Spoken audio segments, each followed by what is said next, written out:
vamos a continuar con esta serie, o más bien vamos a empezar con esta serie. Vamos a hacerlo de una manera expositiva, ¿sí? Hace 8 días lo explicamos. ¿Cómo es una manera expositiva? Vamos a aprender de la palabra de Dios capítulo a capítulo, versículo a versículo. Vamos a hacer como cuando uno le sirven la comidita allá en la casa, pero se come uno todo, ¿cierto? No empieza uno que, ay, es que a mí no me gusta el tomate, y empieza con el tenedor ahí a echar para el ladito. Ay, es que a mí no me gusta la cebollita, y empieza a sacar la cebollita. No, el alimento, la palabra de Dios debe nutrirnos completamente. Decía el pastor Dairo, no le podemos quitar ni le podemos añadir. Bien, entonces, con el motivo de tener ese alimento balanceado para ustedes como iglesia, como hermanitos, traemos esta predicación expositiva. Y qué mejor, con algo que tú y yo necesitamos, que es el evangelio. Todos aquí necesitamos del evangelio y lo vamos a ver. Nos tenemos que predicar todos los días la palabra de Dios. Todos los días tenemos que acudir a Cristo nuevamente. Entonces quisiera que entráramos, y los quiero invitar para que abran sus Biblias en el libro del Evangelio según San Mateo, capítulo 1. Miren, empezamos el capítulo 1. Les ponía otro ejemplo. ¿Por qué lo hacemos de esta manera?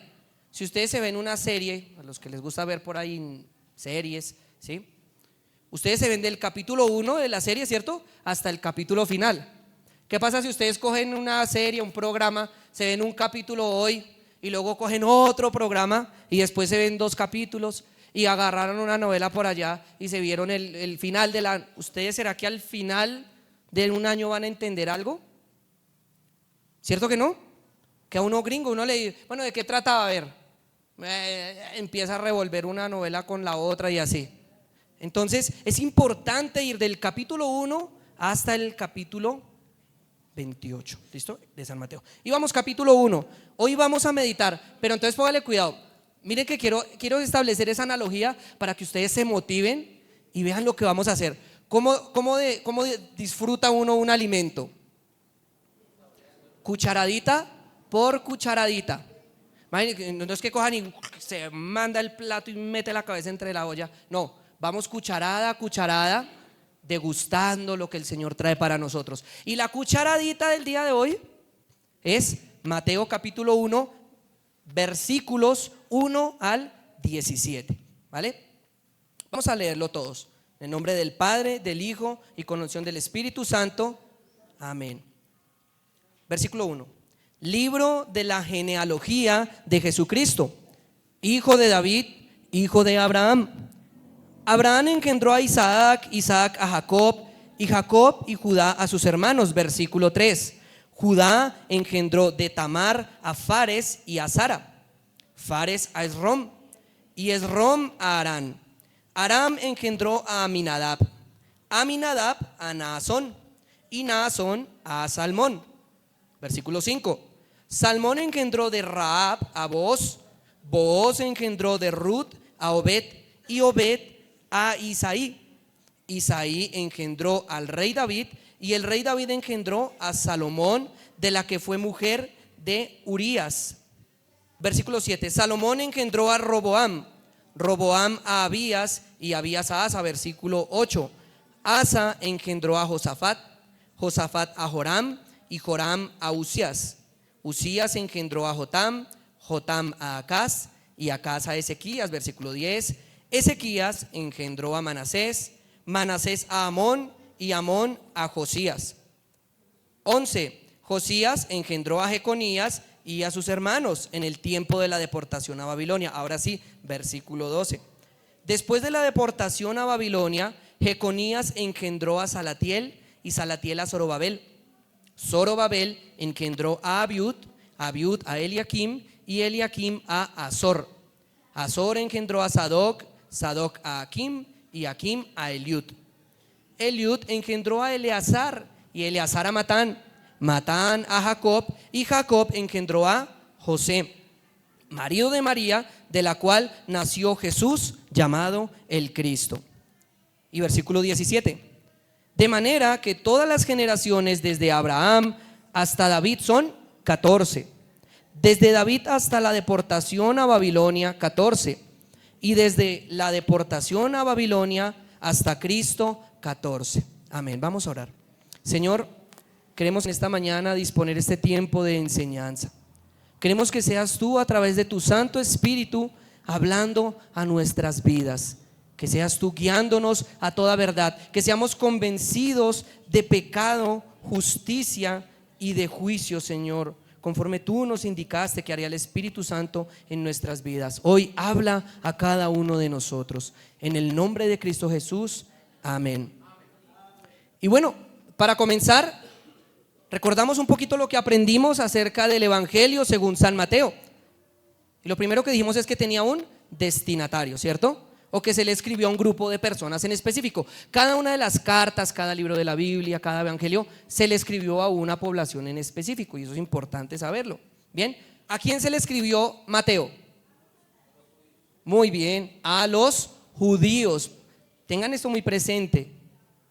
¿Y para qué? ¿Cuál fue su propósito de escribirle a judíos? Demostrarles que Jesús es el Mesías prometido desde el Antiguo Testamento. Él es el cumplimiento de la promesa que llevaban esperando durante siglos y siglos y siglos. Miren, todo ese poco de personas que acabamos de leer estaban esperando en esa promesa. Pero también nos dice que este Mesías vendría como un rey que traería bendición. Ahora, esta bendición no sería solamente para la nación de Israel como ellos pensaban. Ellos decían, es que nosotros somos los únicos en el mundo. No. Era una bendición para todas las familias de la tierra, es decir, judíos y no judíos. Por eso empieza aquí con el arbolito genealógico de Jesús. Y mire que es peculiar, Mateo, cómo empieza este evangelio, ¿cierto? Unos empezaban con los milagros que hizo Jesús, otros con el nacimiento, y uno lee Lucas y dice, wow, tremendo cómo empieza. Pero llega uno a Mateo y que hijo de David, hijo de Abraham, y empieza uno a leer, ¿cierto? Pero es importante tener ese contexto porque para los judíos su genealogía era muy importante, no como uno. Digamos, a mí me dicen Andrei, hijo de don Pastor, hijo de don Abraham, y hasta ahí me acuerdo. Yo no me acuerdo más. Yo no sé ni cómo se llamaba mi bisabuelo. Pero para los judíos sí era indispensable. ¿Por qué? Porque a través de ese arbolito genealógico, que ustedes lo pueden ver en su muñequito en la pantalla, ellos iban a entender cuándo llegaría el Mesías y las características de el Mesías. Miren lo importante. Y tiene que ser importante y relevante para nosotros. Ese Mesías vendría de la simiente de Abraham, pero también vendría del linaje de David como rey. Es decir, sería el cumplimiento de una promesa y también sería un rey. Y esto es lo que tenemos. Este rey prometido, miren, no sería como a los gobernantes que pues tal vez estamos acostumbrados, que con corrupción, que con trampita, y todo el mundo pues anda quejándose también, ¿cierto? No era un rey al que estamos acostumbrados con populismo, no, nada de ello. Este sería un rey lleno de gracia. No era un rey tampoco como lo pensaban los judíos, que ellos decían, va a destruir el imperialismo y vamos a traer los tanques y los ejércitos y vamos a acabar con Roma y ese Mesías nos va a rescatar, Israel va a gobernar sobre el planeta. No, llegó Jesús y les quitó la idea totalmente, porque nuestros pensamientos no son los pensamientos de Dios. Y eso es lo que vamos a aprender en esta genealogía. Cristo es el rey de gracia. Y una prueba de que es un rey de gracia es la gente que estamos leyendo aquí. Ya lo vamos a estudiar. Las mismas personas que están escritas aquí en esta genealogía, en el arbolito genealógico de Jesucristo, son la evidencia de que era un rey que traería gracia. ¿Por qué? Porque cuando Cristo reina y gobierna, la gracia de Dios, la bendición de Dios se ve reflejada en las familias, judíos o no judíos, todas las familias de la tierra. Cristo es la bendición para las familias de la tierra, de su pueblo. Y esto es lo que vamos a ver, porque en medio de defectos, de errores, con pecados, con luchas constantes, Él extiende su brazo para brindar salvación a todo aquel que lo necesite. Por eso el título de nuestro sermón, mírenlo allí en la pantalla, el título de nuestro sermón, mírenlo: el reino de Jesucristo la gracia de Dios para con las familias de la tierra. Y vamos a andar, entremos en materia. Un primer punto, no voy a mencionar los puntos por cuestión de tiempo, pero vamos a irlos desarrollando. Primer punto que encontramos: la gracia de Dios se ve en la familia de dos hombres. Vamos allí, versículo 1, ¿qué dice? Libro de la genealogía de Jesucristo, hijo de David, hijo de Abraham. Libro de la genealogía de Jesucristo. Aquí empezamos con ello. Jesús, el Cristo, el Mesías prometido, el enviado, aquel que tendría que cumplir con toda la ley del Antiguo Testamento, aquel que, recordemos, la Biblia está partida en Antiguo y Nuevo Testamento, ¿cierto? Bueno, en ese Antiguo Testamento encontrábamos ceremonias, rituales, que la expiación, que el arca del pacto, que los sacerdotes hacían unas cosas. Bueno, todo ello tipificaba aquel gran Mesías que vendría a gobernar. El Cristo, miren cómo empieza. Libro de la genealogía de Jesús, el Cristo. Ahí ya nos enseñó, me dicho, esa cucharada viene grande ahí. Sin embargo, lo que vemos aquí es que debido a la incredulidad y la falta de comprensión de las Escrituras, muchos judíos se negaron a reconocer a Jesús como el Cristo, el Mesías. Algunos lo rechazaron. Y lo vamos a ejemplificar. Mateo capítulo 13, versículos 54 al 56, las Biblias más rápidas del oeste. A ver, Mateo 13, 54 al 56, dice así: y venido a su tierra, Nazaret, leando todos allí, les enseñaba en la sinagoga de ellos, de tal manera que se maravillaban y decían: ¿de dónde tiene tanta sabiduría y estos milagros? ¿No es el hijo del carpintero? ¿No se llama su madre María y sus hermanos Jacobo, José, Simón y Judas? ¿No están todas sus hermanas con nosotros? ¿De dónde pues dice todas estas cosas? Miren, la gente en ese mismo contexto, miren lo que decían: oigan, pero ¿este no es luego el hijo del carpintero? ¿Este no es el hijo del carpintero? ¿Este luego no tiene unas hermanas? ¿No tenía unos hermanos también? En otra ocasión, miren, Juan capítulo 7, versículo 25. Vamos allí. Juan capítulo 7, versículo 25. Dice así: decían entonces unos en Jerusalén: ¿no es este el que buscan para matarle? Pues mirad, habla públicamente y no le dicen nada. ¿Habrán reconocido en verdad los gobernantes que este es el Cristo? Pero sabemos de dónde es, mas cuando venga el Cristo nadie sabrá de dónde es. Juan 7:25. Miren cómo las personas pensaban y consideraban de aquel Mesías. Decían, bueno, mire lo que se creían. Dice la palabra que cuando venga el Mesías nadie sabrá de dónde es. Y aquí todos sabemos de dónde es. Él es allá el carpinterito, el muchacho ese que se levantó. ¿Sí lo ven?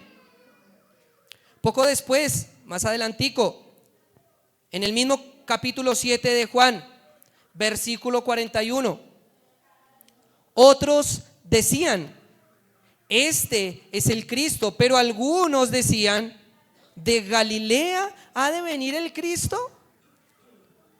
O sea, ¿qué se puede encontrar allá en Galilea? Si es que el Mesías viene de Galilea, por favor, hágame reír. Decían, miren lo que consideraban, no lo tenían presente. Y un último ejemplo, que lo vemos en esta ignorancia, miren, una ignorancia de las mismas Escrituras. Sabemos que Cristo vino del linaje de David, ¿cierto? Lo vimos en la introducción. Pero vemos también que Cristo nació ¿en dónde? ¿Dónde nació Jesucristo? En Belén. Muy bien. Miren, Miqueas capítulo 5, versículo 2. Miren lo que dice. Miqueas, eso está en el Antiguo Testamento, uno de los profetas. Miqueas capítulo 5, versículo 2. Pero tú, Belén Efrata, pequeña para estar entre las familias de Judá, de ti me saldrá el que será Señor de Israel y sus salidas son desde el principio de los días de la eternidad. Qué ignorancia tan tremenda. Oiga, ustedes han escuchado ese dicho, dice, la ignorancia es atrevida.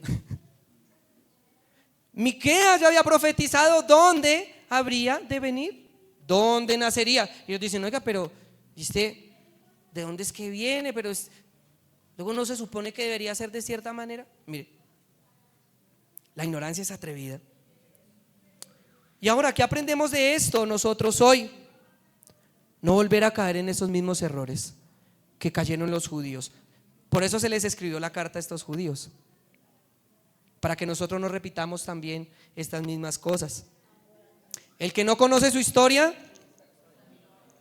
está condenado a repetirla. Porque el Cristo que toda una nación estaba esperando durante siglos fue el mismo Jesucristo que un día dijeron crucifíquenle. Imagínense. Nunca entendieron la palabra, tal vez la ignoraron. Por eso es importante, iglesia, e indispensable conocer esta revelación para que no caigamos en semejantes contradicciones. Por eso Mateo resalta y detalla sobre esto, porque era evidente, las pruebas sobraban, que Jesús era el Cristo, el Salvador prometido. Que ese Jesucristo no se acomodó a las mentes de los judíos de la época, eso es otra cosa. Pero eso no le quitaba que fuera el Mesías prometido. Que tal vez hoy nosotros tengamos un pensamiento o un entendimiento de lo que consideramos tal vez es Cristo, el Evangelio, no le quita la gloria al Señor y lo que Él ha revelado en su palabra. Y aquí una pregunta, vamos allí, Mateo capítulo 16, vamos todos. Mateo capítulo 16, también a los que les gusta anotar, versículo 13. Esta es la pregunta que nos tenemos que hacer nosotros.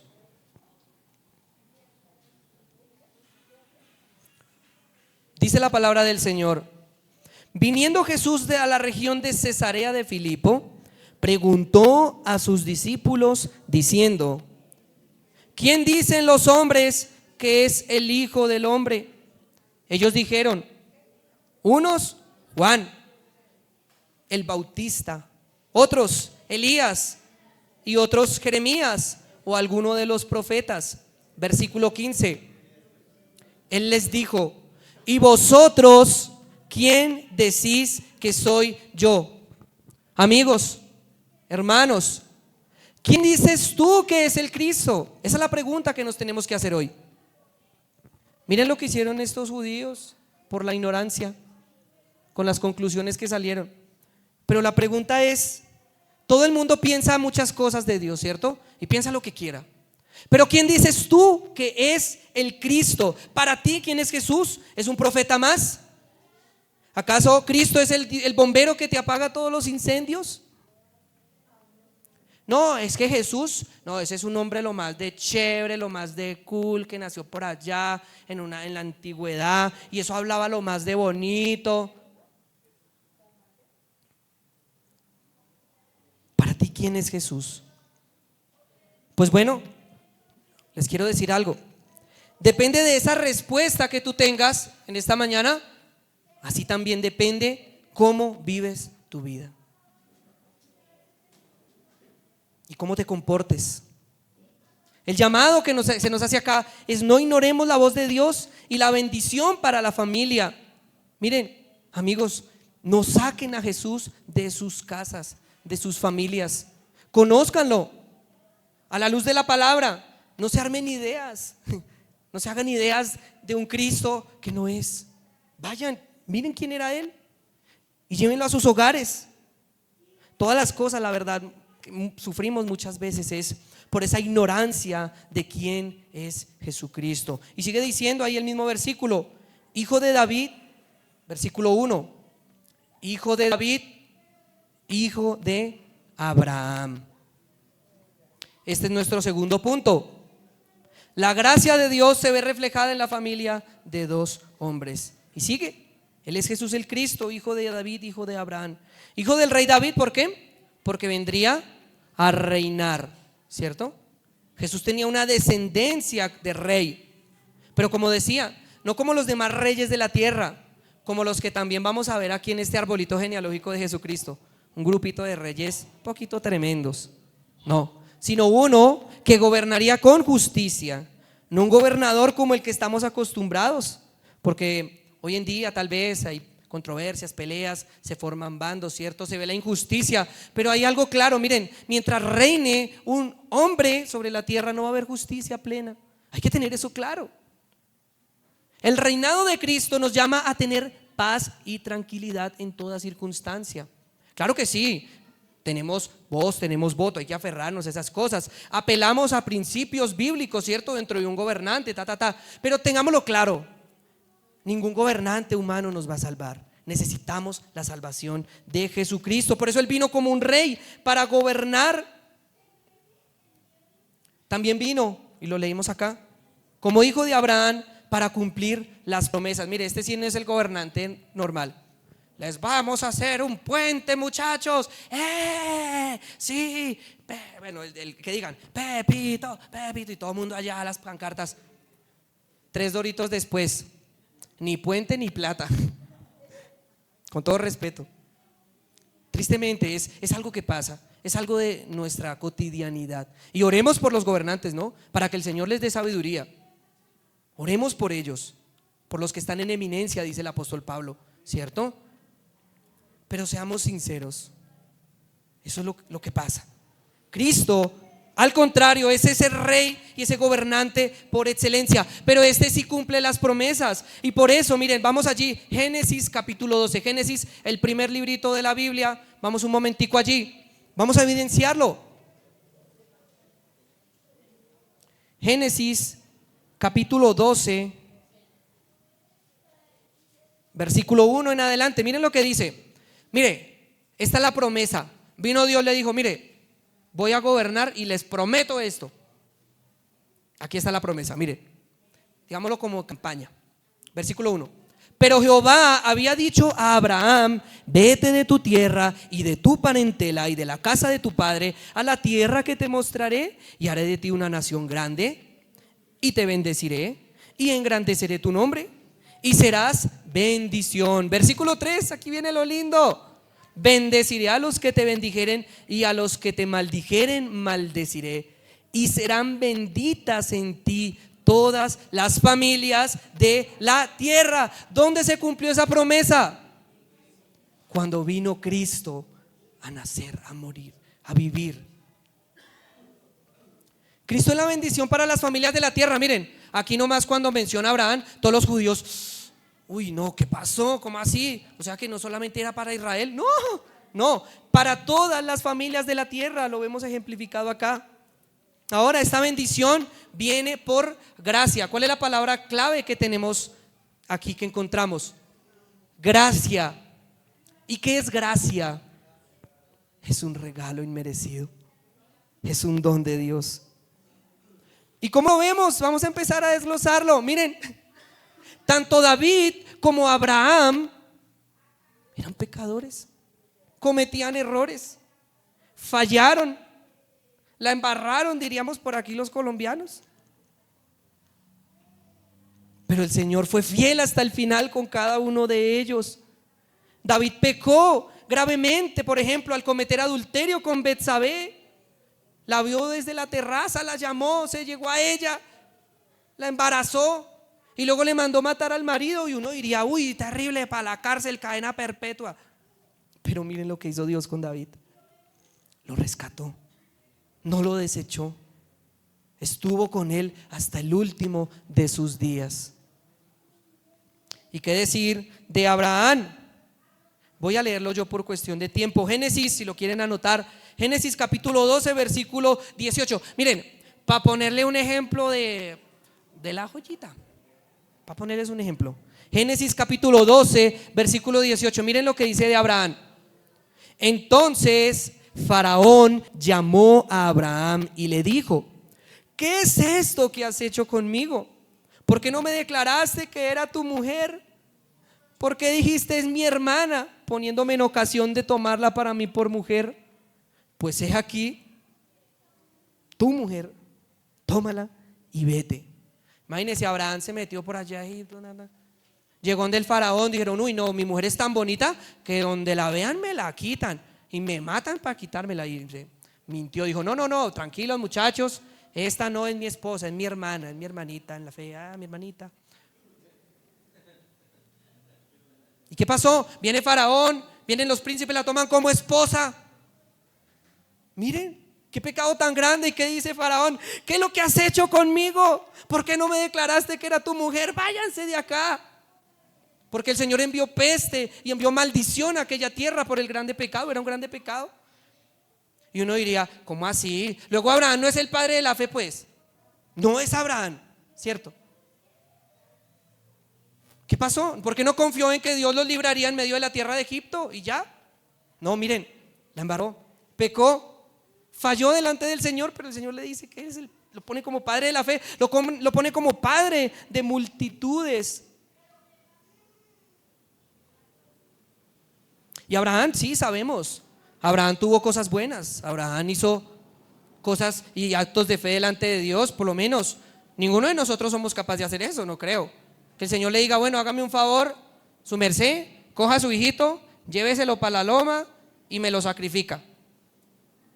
Y más, que usted imagínese que usted llevaba esperando ese hijo toda la vida. Usted lo tuvo cuando era viejito. Usted toda la vida queriendo tener un hijo y de repente el Dios le cumple, le da el hijo y luego le dice, entréguemelo. ¿Cuántos lo harían? Difícil, ¿no? Bueno, Abraham lo hizo por la fe, por la fe. Y el Señor cumplió, proveyó un cordero para salvar al mismo Abraham, a Isaac, a Jacob y a toda su descendencia, Cristo mismo. La gracia de Dios, vemos cómo se extendió a sus hijos, a sus nietos. Por ejemplo, seguimos leyendo allí, vamos unos versículos adelante.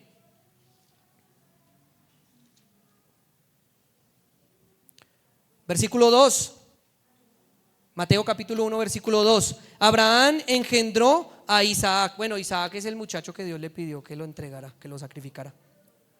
Isaac a Jacob, sigue diciendo, miren, ¿sí ven? Y Jacob a Judá y a sus hermanos. El Señor cumplió aquella promesa. Porque ¿cómo así, Señor? Que yo seré padre de multitudes, pero mi esposa es estéril, yo estoy bien viejito. ¿Cómo así? No, miren, el Señor obró con gracia en medio de estas circunstancias difíciles, porque Él es el que trae la bendición para las familias de la tierra. Vemos que el Señor lo puso como antepasado de ese pueblo que Él eligió. Pero si seguimos leyendo aquí, el Señor nunca dejó de ser fiel. Miren, si nosotros miramos, ¿ustedes recuerdan la historia de lo que hicieron los hermanos de José con José? Unos tremendos también, ¿no, muchachos? No, venga, que es que se las da de mucho, viene acá, que es que se soñó que nosotros nos inclinamos delante de él. Y lo mandaron para Egipto, lo vendieron como esclavo, cogieron, le regaron sangre a la túnica de colores que le había dado su padre y no les importó ver a su papá llorar lágrimas de sangre. Uy, uno diría, qué tremendos estos muchachos. Pero vemos que el Señor fue fiel para con esta generación también, porque de uno de ellos, de Judá, vino el Salvador para el mundo. Y sigue hablando de esa descendencia. Miren, familias de la tierra llenas de la gracia de Dios. Gracia porque no lo merecían, este gran regalo. Y ahora hablando del descendiente de David, seguimos leyendo acá. Versículo 3 continúa. Judá engendró a Tamar, a Fares y a Zara, Fares a Esrom y Esrom a Aram. Aram engendró a Aminadab y Aminadab a Naasón, Naasón a Salmón. Salmón engendró de Rahab a Booz, Booz engendró de Ruth a Obed y Obed a Isaí.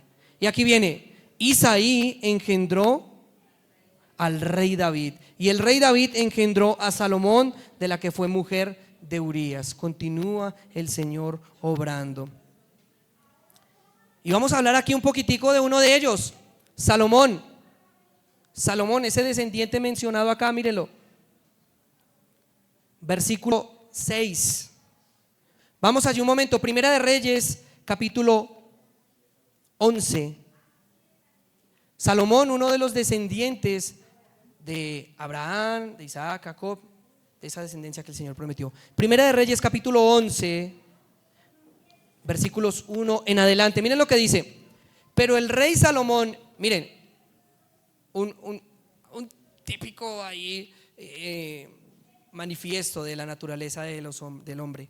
Pero el rey Salomón amó, miren, además de la hija del faraón, a muchas mujeres extranjeras, a las de Moab, a las de Amón, a las de Edom, a las de Sidón y a las Eteas, versículo 2. Primera de Reyes capítulo 11, versículo 2.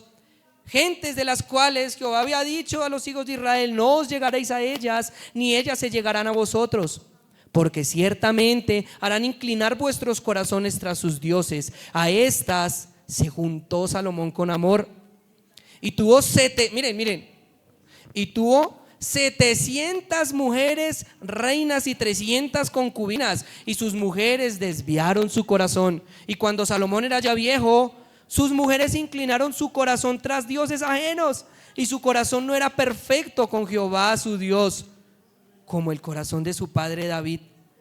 Porque Salomón siguió, a Astoret, diosa de los sidonios, y a Milcom, ídolo abominable de los amonitas.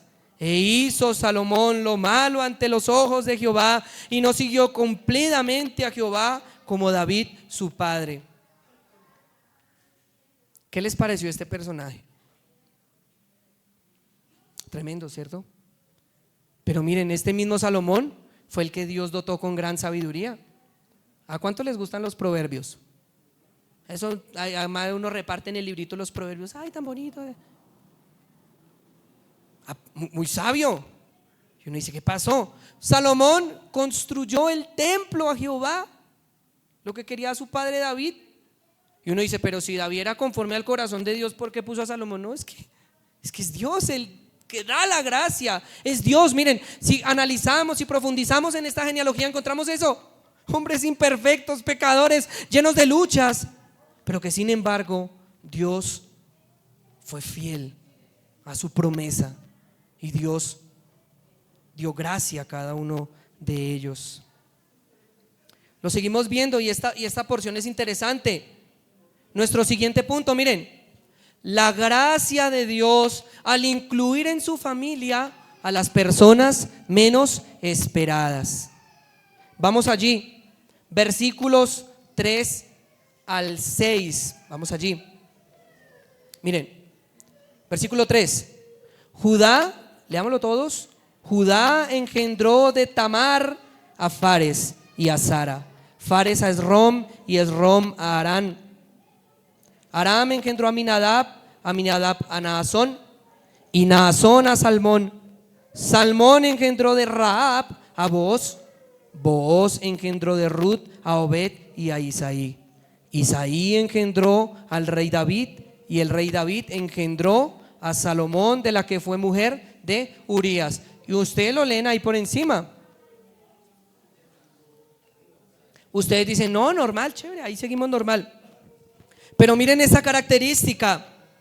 Estamos viendo una historia viva de la gracia de Dios. Miren esto, amigos, iglesia. Cada nombre, cada vida, cada paso en esta lista revela algo glorioso. El poder de la gracia redentora que transforma lo indigno en un instrumento del plan divino. Mírenlo ustedes. Dios no eligió una línea perfecta. No hay un arbolito genealógico perfecto. Dios no se apoyó en héroes sin manchas, ¿no? Él, en su amor y sabiduría infinitos, escogió a los que el mundo habría rechazado, y entre ellos Mateo menciona aquí 4 mujeres, 4 vidas que ante los ojos de muchos eran marginadas, rechazadas, que eran pecadoras, diría por ahí, hijo del diablo, dirían. Pero a los ojos de Dios eran recipientes de su gracia. La primera mujer mencionada aquí es Tamar. Si quieren, concentrémonos allí, Mateo capítulo 1, versículos 3 al 6. Y yo les voy a leer las citas, ¿vale? La primera mujer que menciona aquí es Tamar. Mírenla ahí. Tamar, ¿quién era? Era la nuera cananea de Judá. Que hemos leído, no se junten con la moabita, con la cananea, no. ¿Qué hizo Judá? Se juntó con Tamar. Y su historia la encontramos allí en Génesis 38, no vayan allí, quedémonos en Mateo 1, yo se las cuento. Bueno, ella fue dada en matrimonio a uno de los hijos de Judá, que se llamaba Resulta que también era malo, más, dicen por ahí unos amigos, más malo que Caín. Y por su gran maldad, muere. ¿Qué le tocaba al hermano de Pues coger a la esposa. ¿Cómo se llamaba el hermano de Onán. ¿Y qué nos menciona ya Génesis 38? ¿Qué nos dice Génesis 38 de Onán? Era terrible. Yo se los voy a leer. Génesis 38, 9. Y sabiendo Onán que la descendencia no habría de ser suya, miren lo envidioso que era. Sucedía que cuando se llegaba a la mujer, ¿a quién? A Tamar, a la mujer de su hermano, vertía en tierra para no dar descendencia a su hermano. No quiero especificar en ello, pero grande pecado cometió Onán, envidioso, no le quiso dar descendencia. No, ¿y por qué? Si no va a ser mi descendencia, no, ya igual ya está muerto. ¿Y qué pasó? Murió por su grande pecado. Entonces Judá coge y le dice, bueno, Tamar, me queda uno de los hijos, y mi hijo menor lo tengo ahí a Sela, pero es que el problema es que él está muy chiquito. Entonces espéreme, Tamar, un momentico, y yo dejo que el muchacho crezca y yo se lo doy como esposo. Pues sí, señores, que pasó el tiempo, pasó el tiempo, y Judá le incumple a Tamar. Le quedó mal a la muchacha. Vio ya Tamar que Sela estaba grande, que le incumplieron, y en una de esas, se los estoy parafraseando, se disfraza de prostituta Tamar y coge, engatusa a Judá, y tienen 2 hijos. Aquí están los 2 hijos, mírenlo allí. Versículo 3. ¿Quiénes eran? Judá engendró de Tamar, ¿a quiénes? A Fares y a Zara. Miren de dónde nació Fares y Zara. Miren, es que cuando uno ya se entera del chicharrón, ya uno dice, uy, ¿cómo así? ¿Y qué tenemos acá? Una historia marcada por el incesto, por el engaño. Pero allí Dios no se apartó, porque Tamar, Fares y Zara están dentro de esta genealogía que nos trae Mateo. Tremendo. Y seguimos leyendo rápido. La segunda mujer, ¿cómo se llama? La que leemos ahí. Judá engendró a Fares y a Zara. Vamos allí, versículo 5. Salmón, miren. Salmón engendró ¿de quién? De Rahab. Otra vez la historia se repite. ¿Quién era Rahab? Era una prostituta de la ciudad cananea ya de Jericó. Manda a Josué los espías, pero Rahab nos cuenta la palabra que ella creía en ese Dios todopoderoso. Ella había visto cómo derrotaban las ciudades anteriores. Ella había visto la gran gloria del poder de Dios y creyó en ese Dios. Resguarda a los espías, los esconde. ¿Y qué pasó con esa ciudad? No, fue destruida. La ciudad pasó lo que ella sabía, porque ella había creído en Dios. Destruyeron Jericó, ¡pum!, los muros de Jericó, pa'l suelo. Pero muy bien, mi hermana, Rahab salvó también a su familia de esa grande destrucción. Su fe fue manifiesta por acciones también. Tremendo. Eso lo ejemplificamos en Josué capítulo 6, versículos 22 en adelante. Mas Josué dijo a los 2 hombres que habían reconocido la tierra: entrad a la casa de esa ramera y hacedla salir de allí, y a todo lo que fuere suyo, como lo jurasteis. Y los espías entraron y sacaron a Rahab, a su padre, a su madre y a sus hermanos, y a todo lo que era suyo, y también sacaron a toda su parentela y los pusieron en el campamento de Israel. Wow. Tremendo el poder de Dios, la gracia y la misericordia de Dios para con todas las familias de la tierra. Oiga, esta genealogía es un cachetadón de esos bien bravos. Tremendo para el que pensaba diferente respecto de Dios. Y sigue diciendo, continuamos. Tercera mujer, vamos allí, versículo 5. Ya pasamos. Salmón engendró de Rahab, ya sabemos quién es Rahab, a Booz. Y Booz engendró de Ruth a Obed. Otra. Ruth, ¿quién era Ruth? Dios mío, que uno dice, pues esta familia estaba llena de chicharrones, ¿qué pasó? Ruth, una moabita, una pagana. Deuteronomio 23, versículo 3 dice así: no entrará amonita ni moabita en la congregación de Jehová, ni hasta la 10ª generación entre ellos. No entrarán en la congregación de Jehová para siempre. Ningún moabita debía entrar en la congregación del Señor. Tremendo, ¿no? Rahab tiene a Booz y Booz tiene con Ruth a Obed.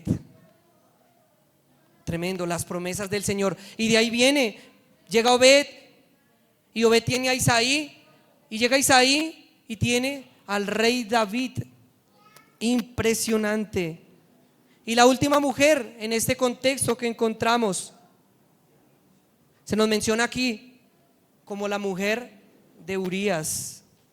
Versículo 6, miren, Isaí engendró al rey David, y el rey David engendró a Salomón, que ya hablamos de Salomón, de la que fue mujer de Urías. Aquí no dice cómo se llamaba, pero lo vamos a decir. Se llamaba Betsabé, aquella mujer que mencionamos que David hizo llegar. Betsabé. Llega Salomón de ese fruto de esa unión, porque el primero de los hijos que tuvieron se murió. Edifica el templo, trae grande sabiduría. Sin embargo, también falla delante del Señor. Pero aquí encontramos a esta Betsabé. Aquí encontramos, y uno dice, pero es que era fruto del pecado. Pero mírenlo, allí el Señor los preservó. Tremendo. En su soberana gracia, Dios eligió a estas mujeres, a estos hombres, a estos pecadores para ser parte de su linaje. ¿No nos muestra esto que tú y yo también podemos ser incluidos dentro de la familia de Dios por su gracia? Aquí muchos dirán, no, pero es que yo fallo en esto, yo soy inconstante, yo tengo este pecado, tengo esta lucha. Tú también estás invitado para formar parte de esta familia de Jesucristo. ¿Acaso no nos hace reflexionar que aún en el peor momento de nuestras vidas podemos acercarnos al Señor y recibir su consuelo confiadamente? Que si tú dices, Señor, pero es que yo he cometido el peor de los pecados, Señor, pero es que yo he fallado, yo vengo de una familia problemática o tuve una familia disfuncional, yo no tengo cara para presentarme delante de Dios. ¿Acaso no nos enseña esto? Que es una excusa porque Dios vino a salvar al más vil pecador. ¿Quiénes somos nosotros para negar a nuestra familia la salvación? A nuestros hijos, a nuestros abuelos, a nuestra sociedad. Sabemos que en Jesucristo está el más grande tesoro y la salvación. A veces decimos, no, es que espere, pastor, bueno, se habla con el pastor Dairo, espere, pastor, que yo esté bien y ahí sí voy a la iglesia. Es un engaño. Nunca vamos a estar perfectos. Por eso es que en Jesucristo nos presentamos delante del Padre y podemos acercarnos, como dice la carta a los Hebreos, podemos acercarnos confiadamente al trono de gracia. Ante los sumos sacerdotes había un velo que estaba ocultando esa presencia de Dios para el pueblo, y el que se acercara a Dios quedaba muerto inmediatamente. Lo vemos ejemplificado allí. El Señor nos da ese paso. Entonces, ¿cuál es la excusa que nosotros vamos a presentar? Cristo es el Rey de gracia y hoy te llama. Mira, te voy a decir algo. No importa tu pasado, no importa tu pecado, acércate con fe porque Él es la salvación. Qué hermoso, miren, qué hermoso que tu nombre y el nombre de tu familia se encuentren escritos en el libro de la vida. ¿Cuántos quieren eso? ¿Cuántos quieren eso? Pues bien, es el momento de acercarse, de traer todas esas cargas delante de su presencia, de acudir en arrepentimiento y fe y seguirle. Hoy es el día de salvación. No esperes para mañana, llámale en tanto que está cercano. Ese Rey de gracia vino. Y continuamos rápidamente. Versículo 7, miren, El Rey de gracia siempre preparando el camino y teniendo todo bajo control. Ese es nuestro siguiente punto. Versículos 7 al 11, miren. Salomón engendró a Roboam, Roboam a Abías y Abías a Asa. Asa engendró a Josafat, Josafat a Joram y Joram a Usías, Usías a Ezequías. Usías, engendró a Jotam, Jotam a Acaz y Acaz a Ezequías. Ezequías engendró a Manasés, Manasés a Amón y Amón a Josías. Josías engendró a Jeconías y a sus hermanos en el tiempo de la deportación a Babilonia. Usted dice, uy, pero semejante reguero de nombres. Amados, cuando abrimos el Evangelio de Mateo nos encontramos con una genealogía y muchos dirán, ay, tan aburrido, pero ¿para qué? Es que una genealogía, es un árbol genealógico, ¿para qué? No, pero aquel que tiene ojos espirituales podrá ver más que solamente nombres. Aquí encontramos el testimonio poderoso de que Dios prepara el camino, de un Dios que guía la historia con mano soberana. Miren, esta es la prueba de que tenemos un Dios que no improvisa, que no tiene plan B, sino que actúa y cumple sus propósitos eternos y tiene todo bajo control. Esta porción nos enseña que esta genealogía no declara solamente quién es Jesucristo, el hijo de David y el hijo de Abraham. Nos muestra cómo Dios, aún en medio de la decadencia espiritual, política y moral, prepara la venida del Mesías. Como estos reyes que acabamos de leer, ya vimos el primero, Salomón, lleno de idolatría, amando a muchas mujeres. Eso le prendía velitas a todos los, no digo los santos, los demonios, los ídolos que habían en esa época, a Quemos, a Moloch. Salomón, a diferencia de su padre David, y vemos que Salomón no encontramos un caso así como que él se haya arrepentido bien, no, como en el caso de David. Miren, el que encubre sus pecados no prosperará, mas el que los confiesa y se aparta alcanzará misericordia. Primera de Juan 1:9, que si confesamos nuestros pecados, Él es fiel y justo para perdonar nuestros pecados y limpiarnos de toda maldad. Eso es lo que falta. Miren, hoy en día hay dos clases de personas: los Pedros y los Judas. Pedro pecó delante de Jesús, lo negó 3 veces, mire.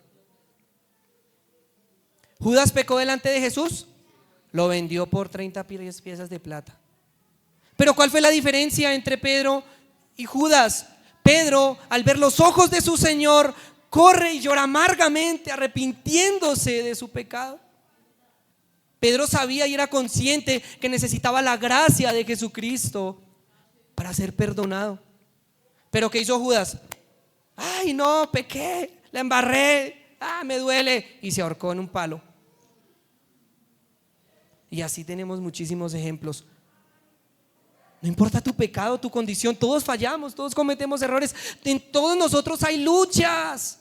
No estamos aquí levitando y con la aureola y salió uno de allá de la casa y un coro de ángeles allá. No. Por eso necesitamos a Jesucristo en nuestras familias, en nuestras vidas. Y miren, por este pecado, ¿saben qué es lo triste? Miren, familia y amigos, que las cosas no se quedan así. Lo triste es que cuando nos alejamos de Dios, vienen consecuencias. Miren, en esta genealogía, después de Salomón se menciona a Roboam. ¿Y por qué solo a Roboam? Uno diría, pues tuvo tantas esposas, tuvo que tener muchos muchachos, ¿cierto? No, mencionamos solamente a Roboam. Imagínense, tenía 2 hijos, Jeroboam y Roboam. Y aquí no está Jeroboam. ¿Qué pasó? Se le dividió el país, la nación. Salomón pecó delante del Señor. Israel fue dividido en 2 partes: el reino del norte, el reino del sur. En el reino del norte se fueron 10 tribus. ¿Y qué hicieron las 10 tribus del norte? Póngale dioses, queme velitas, prenda inciensos, adore al pagano. Prendían estatuas. Oigan, miren lo terrible. Se hicieron un Jehová a su imagen y semejanza. Miren lo importante de no tener una idea que no es de Dios en nuestras cabezas. No, es que, le dicen al pastor, pastor, es que yo vivo a Dios a mi manera. Sí, porque es que Dios es tan lindo, Él me entiende, Él es todo chévere. Sí, Dios es hermoso, pero también es justo. Y miren, el reino fue dividido y el reino del norte después vino una nación extranjera y ¡pum! Para el suelo. Pero ¿qué tenemos acá? Roboam, que perseveró también en ello, en los caminos que el Señor había trazado. ¿Qué aprendemos acá? Cuando el hombre fracasa, Dios sigue obrando por su gracia. Y continúa este acto de Dios. Continúa el Señor allí trayendo, encontramos aquí en esta genealogía, miren, a unos hombres como Asa, aquí lo estamos leyendo, dentro de esos reyes. Aquí estamos hablando de ese linaje de reyes, miren. Asa, Josafat, Usías, Ezequías, ellos se dice que pues fueron justos, fueron buenos reyes, ¿sí lo ven? Pero también encontramos unas tremendos muchachos como Manasés, terrible, que llenó a Jerusalén de sangre inocente. Eso lo vemos en Segunda de Reyes 21:16. Pero también encontramos que aún Manasés se arrepintió. Segunda de Crónicas capítulo 33 versículos 12 al 13. ¿Y qué nos muestra esto? La gracia de Dios no falla. Impresionante esto. Mateo nos está predicando con cada nombre que Jesús es el cumplimiento de todas las promesas, que Dios utilizó en parte también a esas personas que estaban rotas para preservar esa línea y preparar el camino. Que aunque los reyes también de la tribu de Judá, al sur quedaron Judá y Benjamín, esas dos tribus, ¿sí? También fracasaron, aunque el templo fue destruido y el pueblo fue exiliado. ¿Qué dice acá? Hasta la deportación a Babilonia. Miren, ¿sí ven? Fueron destruidos totalmente. Pero ahí no cesó la esperanza. A pesar de que no tenían templo, de que no tenían ciudad, de que se los llevaron esclavos para todas las ciudades y los países extranjeros, Cristo vino para salvarles. Y hoy este mismo Jesús, el Rey prometido, es el que nos llama a confiar en Él. A veces nos preocupamos y estamos angustiados. Dios mío, ¿qué va a pasar en el 2026? ¿Qué va a pasar? Listo, pastor. ¿Cuántos minutos? Listo, voy a tratar de ser muy breve. El Señor Jesucristo nos llama a confiar en Él.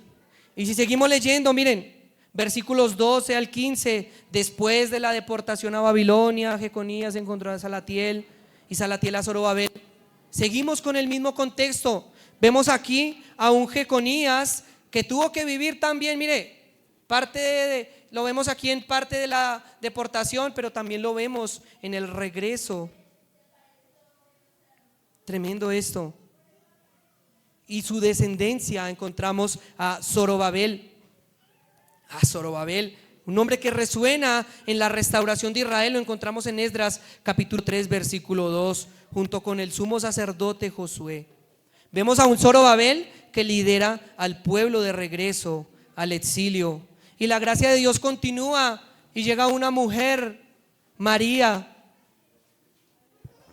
Esdras capítulo 3 versículo 2, encontramos allí a Zorobabel para que lo ejemplifiquemos.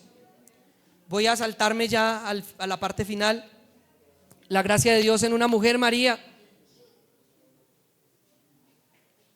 Una mujer que encontramos y leemos en Lucas capítulo 1 versículos 46 y 48. Miren lo que dice María: engrandece mi alma al Señor y mi espíritu se regocija en el Dios mi Salvador, porque ha mirado la bajeza de su sierva. Miren lo que dice María, con todo el respeto y con todo el cariño. No adoramos a María, no la veneramos, ella no es inmaculada, pero sí es nuestra hermana y la respetamos. Fue la madre de nuestro Señor Jesucristo, consierva también. Ella reconoció, miren, María reconoció que también necesitaba un Salvador. María dijo: miren, aquí me regocijo porque en mi vientre está mi Salvador. María también necesitaba de ello. Y el versículo 17 finalmente, miren, de manera que todas las generaciones desde Abraham hasta David son 14, desde David hasta la deportación a Babilonia 14, y desde la deportación a Babilonia hasta Cristo 14. Cristo, la cúspide del arbolito genealógico. Cristo, el cumplimiento de todas las promesas. Y es perfecto, miren, 14, 14, 14. Con calvita después les explicamos qué significa ese 14. Tiene un trasfondo simbólico muy, muy interesante. Vemos que Dios es un Dios muy ordenado, muy organizado. Y esto nos lleva a unas conclusiones. Impresionante este panorama. Primero, repasando todo lo que hemos visto hoy, ¿quién dices tú que es Cristo? Para ti, ¿quién es Jesús? Miren, familia, amigos, amados hermanos, llévense en esto para sus casas. ¿Quién dices tú que eres el Cristo? Háganse esa pregunta todos los días.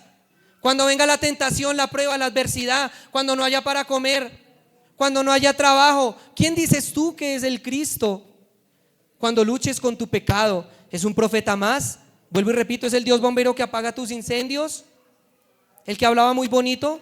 Recuerda que depende de la respuesta que tengas de quién es Jesús para ti, así también será como vives tu vida. Es importante saber, no podemos dejar que nuestra familia permanezca en la ignorancia. Miren, Cristo es la bendición para todas las familias de la tierra, para todas las familias. ¿De qué hemos leído todo este tiempo? Familias, familias, familias. Cristo es la bendición para todas y cada una de ellas. Miren, amigos, no le cierren el conocimiento y la palabra a sus hijos. Ábranlo en sus casas, ejemplifíquenlo. Segundo, Cristo vino descendiente de dos hombres que no eran perfectos como David y Abraham. Hombre, que también, aunque con muchas virtudes, necesitaban un Salvador. Ahora, si ellos que por su fe y devoción necesitaban al Señor y sabían que sus familias necesitaban del Señor, porque la familia es la primera institución creada por Dios, ¿cuánto más nosotros? Si yo no he hecho lo que hizo Abraham, si yo no he sido el rey como ha sido David, si ellos reconocieron que necesitaban un Mesías, ¿cuánto más nosotros? Necesitamos a Jesús en nuestras familias, en nuestras casas. Que Cristo sea el centro y la bendición de tu familia. No le neguemos ese gran tesoro a nuestras familias, porque en Cristo serán benditas todas las familias de la tierra. Y así también, tercera conclusión, así como Tamar o Rahab, o como Ruth la moabita, o como Betsabé, tal vez a veces nos sentimos mal, tal vez a veces nos sentimos despreciados, tal vez a veces nos sentimos que hemos pecado delante de Dios tan feo que no somos capaces de acercarnos delante de Él. Pero recordemos siempre que Dios, aquellas que nunca nadie hubiera reconocido dentro de su familia, Dios las incluyó en esta genealogía que acabamos de leer. Él ya tenía preparado su pueblo y tiene preparado su pueblo. No temas en pensar que debe ser perfecto para acercarse a Él. Empecemos a caminar juntos. ¿Cuándo comienza la vida de la fe? Y ya estoy terminando, 2 párrafos. Cuando damos el primer paso. Hoy es el día de salvación. Ven con tu familia, acércate a los pies de Cristo. Encuentra esa salvación que en tanto tú necesitas. Demos el primer paso. Ya la embarramos, sí, lo que fue el pasado pisado, dicen por ahí. Ya. Empecemos hoy a caminar con el Señor. Que nos sirva a considerar estas mujeres y verlas, para también considerar la salvación que necesitan nuestras familias. Sí es cierto que cuando el hombre se aleja de Dios hay consecuencias, como en los gobiernos sin Cristo. Todos los gobiernos sin Cristo, ¿en qué se convierten? Opresivos, idólatras, llenos de maldad, desdibujan la familia, ¿sí lo ven? Pero también veíamos cómo muchos de ellos, cuando se aferraron al Señor y a su palabra, a sus mandamientos, fueron de gran bendición para su país, para su nación. Y bueno, dicen por ahí, ¿no? La paz empieza por... Empecemos, prenda la velita en su casa, ilumine con la luz del evangelio en su casita. Empecemos en la casa, con devocionales. Léale la Biblia a sus hijitos, oren juntos, pongan a su familia en las manos del Señor. No se pongan a pensar, no, que es que Pepito hizo, que si fulanito, que la conspiración, que el 2026, que va a pasar esto. Son cosas que Mateo capítulo 24 nos dice que son necesarios que pasen para mostrarnos que Jesús es el camino, la verdad y la vida. Y solo a Él debemos acudir y solo en Él debemos confiar. Amados hermanos y amigos, que Jesús sea el centro de nuestra vida. Que Jesús sea el centro de nuestras familias, que Él entre y gobierne en nuestra casa y que sea la promesa de bendición para nuestro hogar y nuestras generaciones. Amén. Oremos. Bendito Señor, hoy reconocemos delante de ti que nuestras familias necesitan de tu salvación, que nuestras familias necesitan de ti todos los días. Rogamos, Señor, que lo tengamos presente, que lo recordemos, que recordemos todas estas personas de las cuales acabamos de meditar, y eso nos lleve a entender que necesitamos llevar a nuestras familias a tu presencia, Señor. Oh amado Dios, que no seamos engañados por el mundo, por su concupiscencia, por lo que piensan, Dios mío, que no seamos confundidos del propósito que tú tienes para cada uno de nosotros, que no perdamos de vista que solo es por gracia que podemos acudir a ti, Señor. A veces pensamos que no la sabemos todas, Señor. A veces queremos guiar a nuestras familias conforme nuestra sabiduría humana. Perdónanos, Señor, y ayúdanos para que podamos llevar esa bendición a nuestros hogares. Que seamos luminares, Señor, que seamos una lámpara en medio de nuestras familias, Señor. Que seas tú obrando para tu gloria y para tu honra. Ponemos nuestras familias, ponemos cada abuelo, cada niño, cada mamá, cada padre, cada una de las familias aquí presentes en tus poderosas y santas manos, Señor. Guíanos y guárdanos para que cuando tú vengas, Señor, por segunda vez, así como ya cumpliste y viniste y cumplirás y vengas, Señor, nos encuentres preparados y que podamos acudir a tus brazos, Señor, y abrazarte una vez más. Toda la gloria sea para ti. En el nombre de Cristo Jesús, amén.